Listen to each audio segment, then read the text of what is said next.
భోగి రోజు అందరూ భోగి మంటల్లో ఎంజాయ్ చేస్తుంటే నేను మాత్రం ఇంటికి వెళ్ళాల్సొచ్చింది. వెంటనే ర్యాపిడో బుక్ చేసుకొని రెడీ అయితే అయిపోయాను. ర్యాపిడో వాళ్ళు చాలా ఫాస్ట్‌గా అయితే తీసుకెళ్తారు చూస్తున్నారు కదా!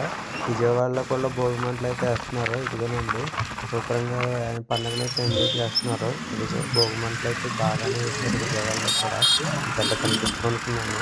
అలా రైల్వే స్టేషన్‌లో అయితే దింపేశాడు. రైల్వే స్టేషన్‌లో చూడండి విజయవాడ రైల్వే స్టేషన్‌లో బాగా చేశారు.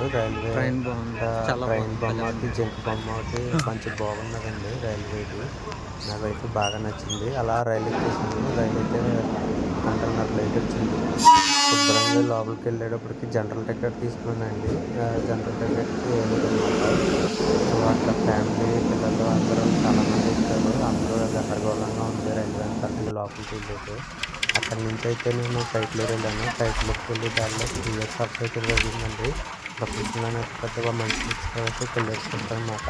కొల్లేరు సర్ప్ అయితే చాలా బాగున్నది. పక్షులు, చేపలు, జంతువులు అంతా ప్రకృతిగా కూడా చాలా బాగున్నది. అంటే పక్కన అయితే చెరువులైతే మాత్రం చాలా ఎక్కువేశారండి. వేరే విధంగా మామూలుగా లేదు. చెరువులైతే మాత్రం చాలా ఫుల్‌గా ఉన్నాయి.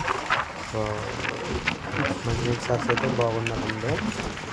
అలా కైట్లూరులో పని అయిపోయింది. కైట్లూరు నుంచి మా ఇంటికైతే వెళ్ళిపోతున్నాను. అందరూ సబ్స్క్రైబ్ చేసుకోండి.